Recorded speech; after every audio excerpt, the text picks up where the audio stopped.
Após a Câmara dos Deputados ter enterrado a proposta de voto impresso, o Congresso Nacional se debruça sobre outras mudanças nas regras do jogo eleitoral. Na segunda-feira, a Comissão Especial da Reforma Política aprovou o distritão para o pleito já do ano que vem, de 2022.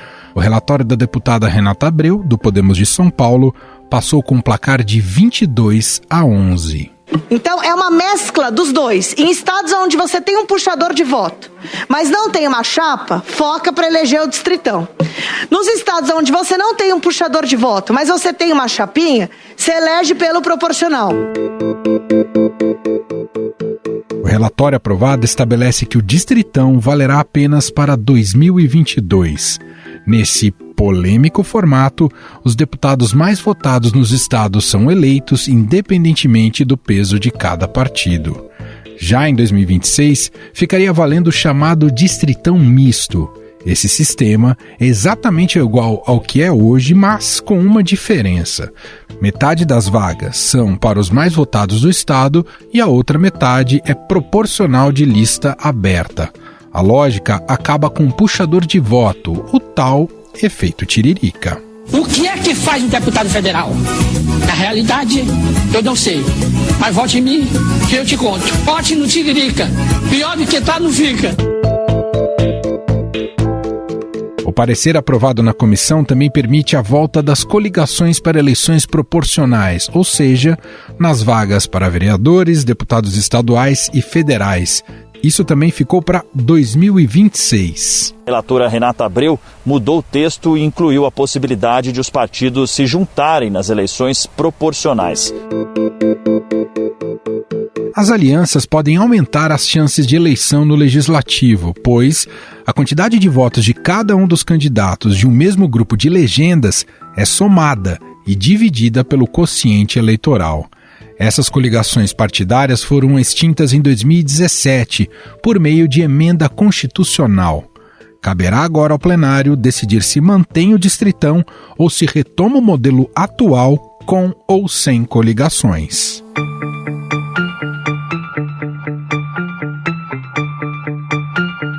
O presidente do Senado, Rodrigo Pacheco, tem resistências ao distritão. Qualquer mudança na Câmara só entrará em vigor se também for referendada pelo Senado. Mas que da parte do Senado há uma tendência de se manter aquela opção feita em 2017 com um sistema proporcional, sem coligações e com cláusula de barreira. A avaliação é a de que o atual sistema triplicou o número de candidatos e se tornou incompatível com o financiamento público de campanha. Justificativa dada para o Congresso aprovar o aumento do fundão eleitoral para 6 bilhões de reais. A base do governo, em especial deputados bolsonaristas, apoiam o chamado distritão. Há realmente na casa essa grande predominância do distritão, porque entendemos que devemos alterar o sistema para que o próprio eleitor possa entender melhor o sistema eleitoral e para que prepondere a vontade do eleitor. Esse tema na casa, no passado, perdeu por apenas 4 votos quando submetido a plenário, e agora a gente tem a chance de fazer com que o sistema se torne um sistema mais justo e em atenção à soberania popular. Esta é a deputada Bia Kicis, do PSL do Distrito Federal. No entanto, o grupo conhecido como Centrão está dividido sobre a proposta, ou seja, poderemos ver um racha na base do governo, assim como ocorreu na votação da PEC do voto impresso. E por falar neste assunto, sobre como está essa base, nós vamos conversar com o repórter do Estadão em Brasília, a partir de agora, Vinícius Valfré. Olá, Valfré, como vai, meu caro? Olá, Manuel, muito bem, obrigado. Olá, ouvintes. Valfré, queria que você contasse aqui pra gente como é que ficou essa base do governo, né, o governo que se aliou de maneira bastante umbilical aí com o Centrão. Como é que ficou essa base depois dessa votação do voto impresso? Uma base que não foi monolítica a favor do Bolsonaro ou daquilo que queria o Bolsonaro, né, Valfré? É verdade, Manuel. O governo ontem sofreu uma derrota muito importante, talvez aí a principal derrota política do Bolsonaro desde o início do mandato, porque era um tema que o presidente falava isso o tempo inteiro. há mais de um ano ele vem falando que há fraude, há indícios de fraude na eleição e, portanto, seria necessário ter um voto impresso no Brasil. O governo, então, perdeu na votação dessa PEC. Só que aí tem alguns pontos que a gente precisa detalhar sobre o resultado dessa votação, Emanuel. Houve maioria simples a favor do governo, houve maioria simples a favor daqueles que queriam a adoção de voto impresso no Brasil. Foi 229 votos favoráveis e 218 votos contrários. Isso foi uma maioria simples a favor do governo. Só que isso era bem menor do que os 308 votos necessários para que a PEC fosse aprovada. Mas é importante a gente deixar claro que não foi uma derrota cachapante, viu? Mas, como era necessária uma maioria qualificada, o resultado acabou sendo esse. Olhando mais para dentro dos números ainda, faltaram ali 79 votos para que se chegasse aos 308 e houve um racha importante dentro do Centrão. Justamente o Centrão, que o presidente Bolsonaro tem cooptado, tem feito uma série de movimentos, iniciativas para trazer o Centrão para a base do governo, liberando cargos, emendas e etc. Mas houve um racha importante dentro do Centrão que acabou ajudando com que o resultado dessa votação fosse negativo para o governo. E aí destaco aqui, Emanuel, o comportamento do Partido Progressistas. Para a gente lembrar, o Partido Progressistas ele é controlado pelo senador Ciro Nogueira, senador que está licenciado e é o atual ministro da Casa Civil. Tem o líder do governo na Câmara, o Ricardo Barros, deputado do Paraná, e tem também o presidente da Câmara, o Arthur Lira.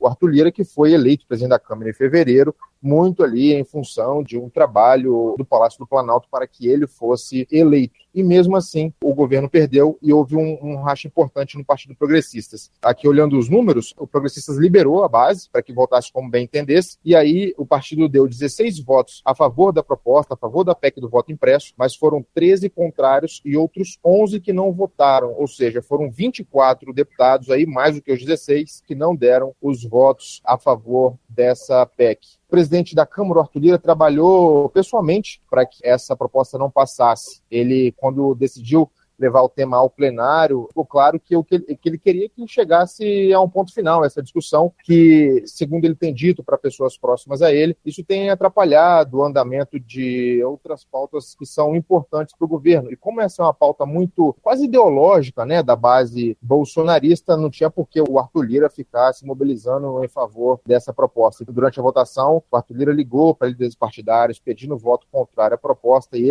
essa movimentação do Arthur Lira foi importante para que se consolidasse tanto esse racha no Partido Progressistas quanto esse racha no Centrão, que acabou ajudando aí a derrota da PEC. Vinícius, nós temos pela frente, e aí como desafio para o Legislativo e primeiramente aí para a Câmara dos Deputados, algumas outras pautas também envolvendo as regras do jogo eleitoral. Entre as propostas mais polêmicas está a do Distritão. Você tem um cheiro aí de como essa base deve se comportar e esse Centrão deve se comportar em relação a isso? Ou também deve ir para campo mais rachado, hein, Valfré? Olha, Emanuel, a tendência é que o racha seja menor, pelo menos a preço de hoje, digamos assim. Por quê? O Distritão, Emanuel, não é um tema que vem sendo trabalhado de maneira assim, dedicada pelo governo e pelo presidente Bolsonaro. O sistema Distritão é um sistema extremamente polêmico, ele é muito criticado por especialistas, mas ele é algo que interessa caciques partidários, interessa aqueles políticos de longa data, com vários mandatos e etc. O Distritão, ele acaba com o sistema de votação proporcional, ou seja, os votos de partidos e de coligações deixam de ter tanta importância e, grosso modo, quem tem mais voto ganha nas votações de deputados e vereadores, né? Então isso vai facilitar aqueles candidatos celebridades, aqueles que já têm mandato, e tendo mandato, eles têm acesso à emenda, à visibilidade, a cargos e etc. Então, eles teriam um pouco mais de facilidade para a reeleição e automaticamente dificultaria a renovação. Grosso modo, quem está dentro tem mais facilidade para ser reeleito do que quem, porventura, aí quiser se lançar nas eleições pela primeira vez, ali, disputando espaço em partidos políticos e tal. Sem falar que enfraquece partidos políticos, porque o conjunto de votos dos partidos deixa de importar. Por que eu estou dando esse preâmbulo, Emanuel? Porque no sistema Distritão há um interesse de congressistas para que o sistema os facilite, ou seja um pouco mais benevolente com os que já estão dentro. Então, a tendência é que o Centrão esteja um pouco mais unido, digamos assim, nessa votação, e que o rasgo que a gente viu na votação da PEC do voto impresso não se repita, pelo menos é o que temos até o presente momento, Emanuel. Deixa eu te fazer uma última pergunta, Vinícius, em relação ao presidente da Câmara dos Deputados, Arthur Lira. Como você imagina que fica agora a relação dele com o presidente Jair Bolsonaro? Bolsonaro deve olhar para o Lira ainda como um aliado ou estremecer um pouco as coisas agora, hein, Vinícius? Acho que não é para tanto, tá, Emanuel? Acho que o Arthur Lira continua sendo uma figura importante aí para a governabilidade do presidente Bolsonaro, do governo federal. O Arthur Lira se comprometeu já com uma série de projetos que são prioritários para o governo Bolsonaro. Inclusive, o governo entregou em fevereiro, ali, logo após a eleição do Lira e do Rodrigo Pacheco, uma lista com 35 propostas que são prioritárias. O presidente Arthur Lira deixou muito claro na votação que, olha, o tema perdeu na comissão especial, o voto impresso perdeu na comissão especial, foi levado ao plenário, o plenário também rejeitou a proposta e agora não há mais que ficar falando ou batendo nessa tecla. Não é o que o presidente Bolsonaro deseja, né? Inclusive, no dia seguinte à rejeição da PEC, ele já voltou à carga para dizer que o sistema tem falhas e é violável, etc., mas o presidente Arthur Lira disse que não deseja que o tema continue vivo dentro da Câmara. Pelo tom do Lira até agora, Emanuel, a tendência é que os demais projetos aí do presidente Bolsonaro, com reformas, enfim, reforma tributária e outros projetos que são também polêmicos, o Arthur Lira se empenhe para poder acelerar a tramitação dessas propostas. Não há nenhum indício assim, de rompimento ou mesmo de dificuldade com o governo federal até o presente momento. O tema do voto impresso, de fato, era um tema polêmico, foi muito influenciado por essa questão de interesse do presidente Bolsonaro e acabou não sendo debatido de uma maneira técnica, mas é importante a gente destacar que o governo ali conseguiu, né, uma quantidade significativa de votos. Foi uma derrota importante que aconteceu na Câmara, mas é um tema cheio de minúcias ali, de delicadezas e de detalhes que acaba não sendo assim um retrato do que a gente pode esperar daqui para frente na relação de Câmara e Executivo. Muito bem. Vinícius Valfré, diretamente de Brasília, repórter do Estadão. Vinícius, mais uma vez, muito obrigado pela participação por aqui. Um abraço. Valeu, Emanuel. Até a próxima. Um abraço.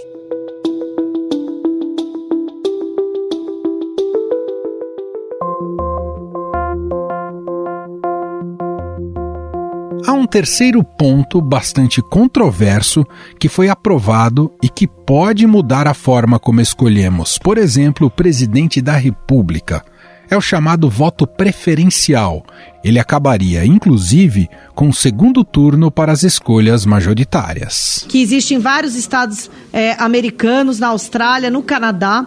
É o sistema mais aprimorado e o que tem de mais novo na política no mundo. Esse é um sistema em que você não é obrigado a listar a sua ordem de preferência, você pode colocar a sua ordem de preferência.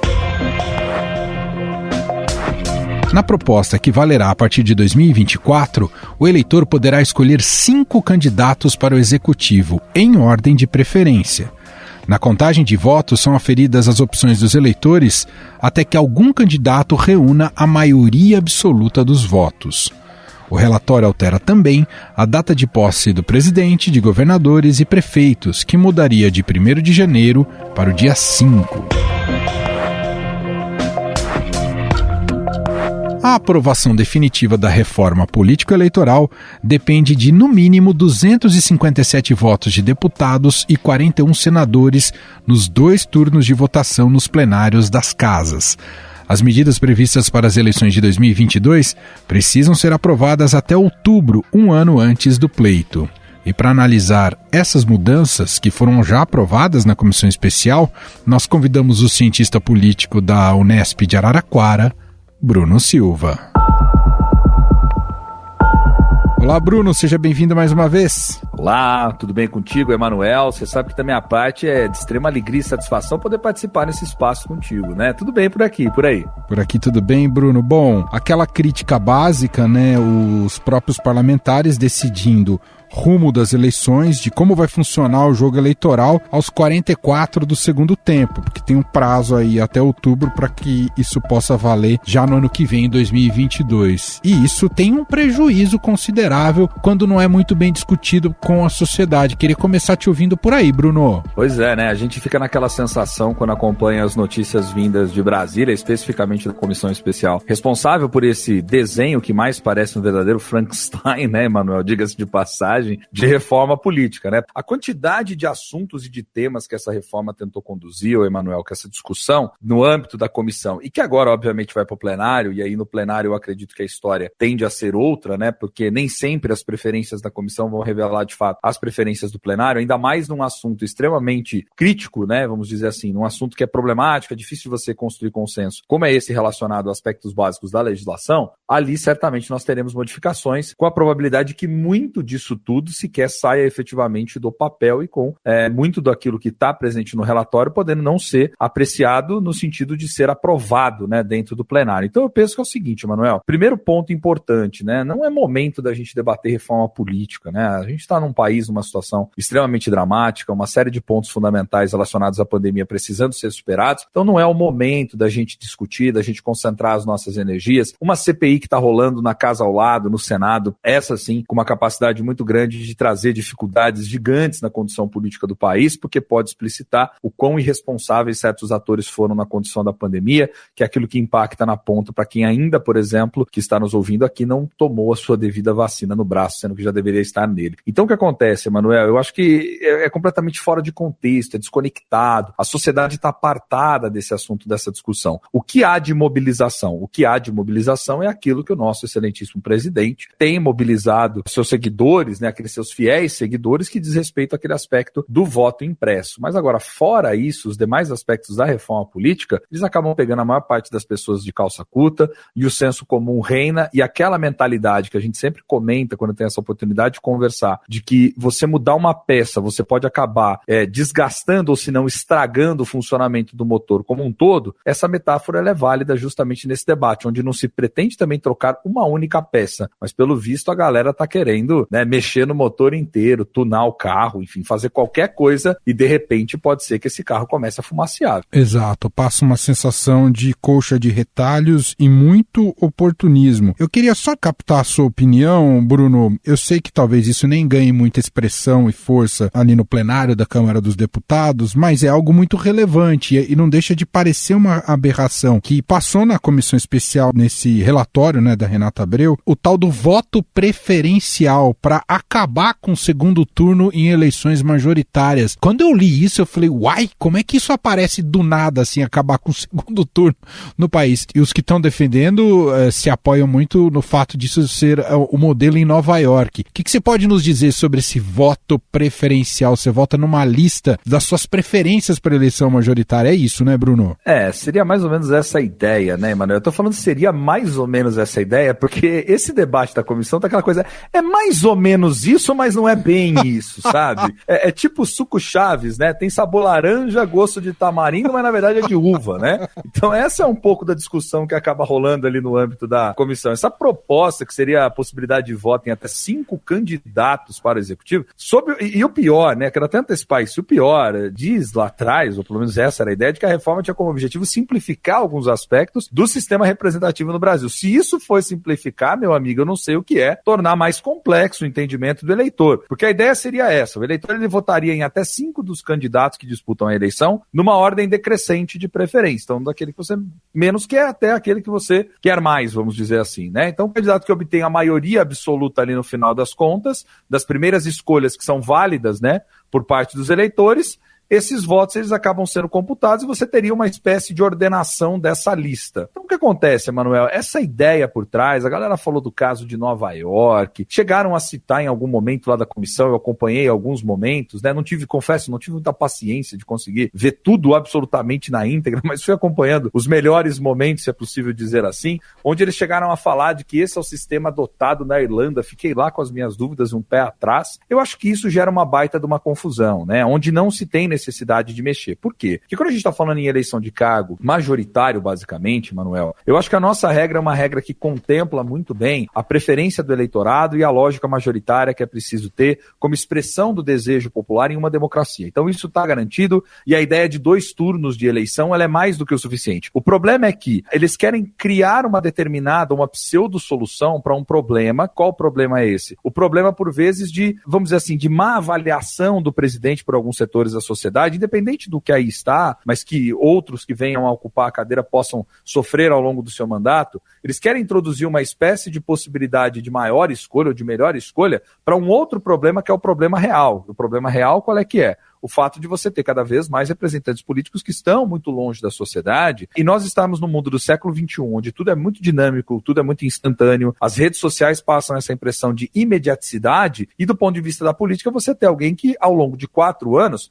vai estar sujeito a todo tipo de instabilidade. Então, o que você tem que melhorar na realidade é a relação entre representantes e representados. Eu tomo até cuidado em falar algumas coisas aqui, porque de repente vai que a galera nos ouve, né, Manuel? E aí eles vão começar a discutir sobre recall, né? Ou seja, a possibilidade de você manter ou não manter um representante à frente do poder. Então, não quero nem me aprofundar tanto nisso, porque do jeito que a coisa anda, é capaz também que seja incorporado, né, a futuros pareceres ou relatórios. Mas, na prática, eu acho que a gente tem que corrigir um problema, Emanuel, que é o problema de representação política, essa distância que é muito grande. E no caso das eleições para presidente, governador, que estão sob essa lógica do sistema majoritário, eu entendo que os 2 turnos, com essa maioria absoluta, é mais do que o suficiente para poder expressar pelas urnas o desejo ou a vontade da maioria.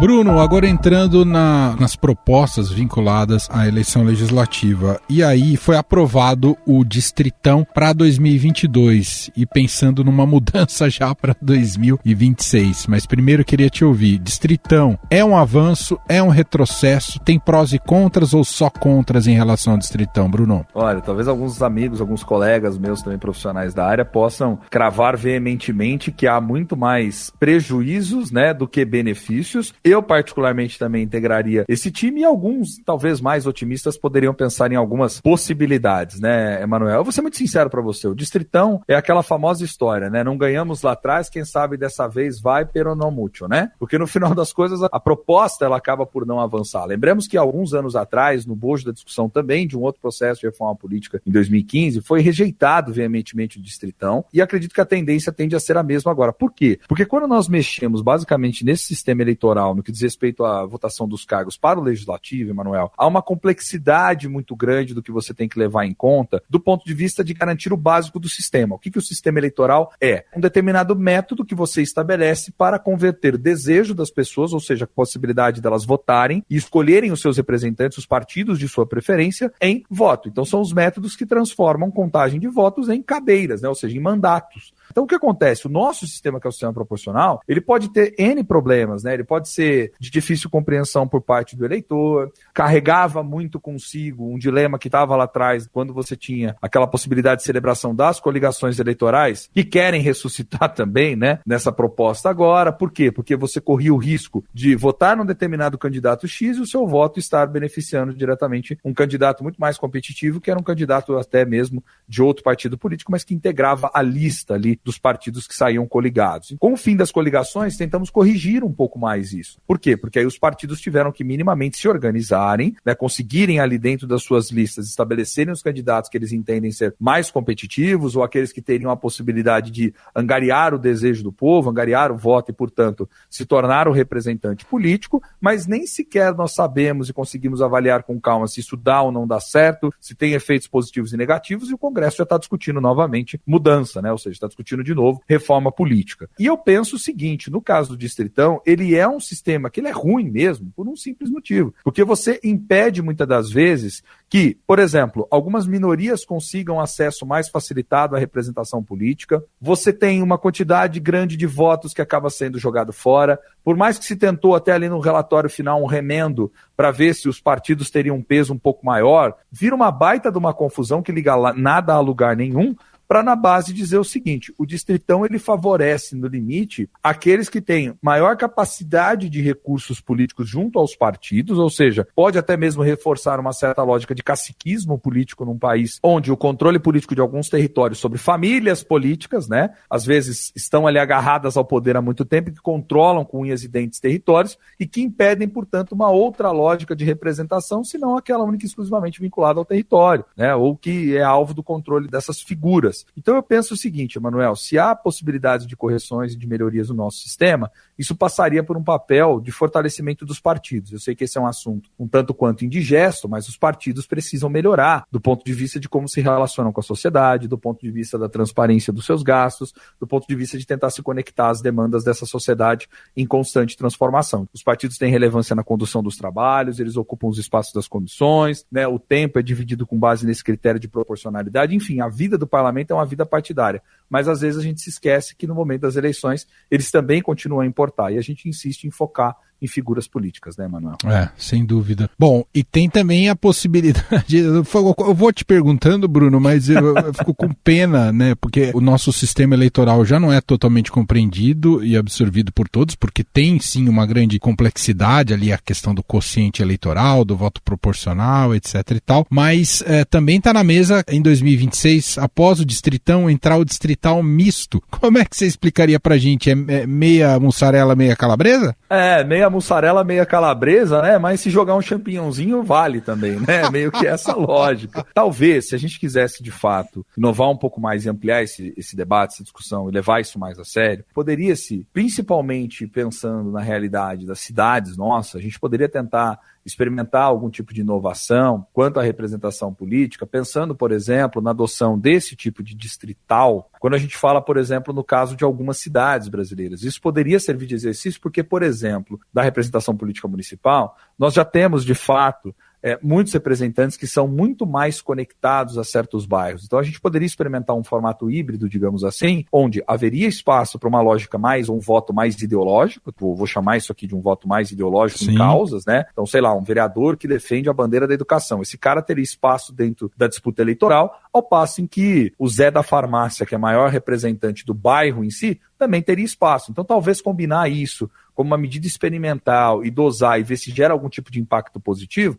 poderia ser feito a partir dos municípios. Mas não querer transformar de cima para baixo, né? Porque aí você acaba ferindo uma outra coisa, você acaba desperdiçando voto, novamente aquela mesma percepção, né? Você pode acabar reforçando caciquismos políticos e você pode acabar por não garantir uma certa proporcionalidade. Acho que no limite disso tudo, Emanuel, é o seguinte: a gente precisa de, na verdade, não de uma reforma política em termos de mudança de regra na minha leitura. O que nós precisamos nessa altura do campeonato é uma mudança de mentalidade, uma modernização das elites políticas, do pensamento de alguns desses líderes e dirigentes partidários para conseguirem se sintonizar com uma sociedade em constante mudança. Eu acho que esse é o ponto. A principal reforma política ela tem que vir numa transformação de ordem da nossa cultura política, na minha leitura, Emanuel. Bruno Silva, mais uma vez com a gente aqui, cientista político, pesquisador do Laboratório de Política e Governo da Unesp Araraquara. Muito obrigado, viu, Bruno? Imagina, eu que agradeço, é sempre uma alegria conversar contigo. Vamos ver se no final das contas vai sair aquela meia calabresa, meia mussarela ou de repente vai a de pepperoni mesmo, Emanuel. Abraço, valeu. Aparentemente vai acabar em pizza de qualquer forma, né, Bruno? Vai acabar em pizza, infelizmente, né? Poderia nem sequer ter a pizza para ser discutida, talvez, né? Verdade. Vamos focar em outros problemas.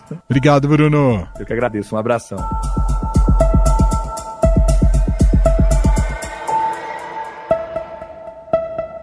Estadão Notícias. E este foi o Estadão Notícias de hoje, quinta-feira, dia 12 de agosto de 2021. A apresentação foi minha, Emanuel Bonfim. Na produção, edição e roteiro, Gustavo Lopes, Jefferson Perleberg, Júlia Corá e Ana Paula Niederauer. A montagem é de Moacir Biasi e o nosso diretor de jornalismo, João Fábio Caminoto. Quer falar com a gente? Escreva para o nosso e-mail, podcast@estadão.com. Um abraço para você e até mais.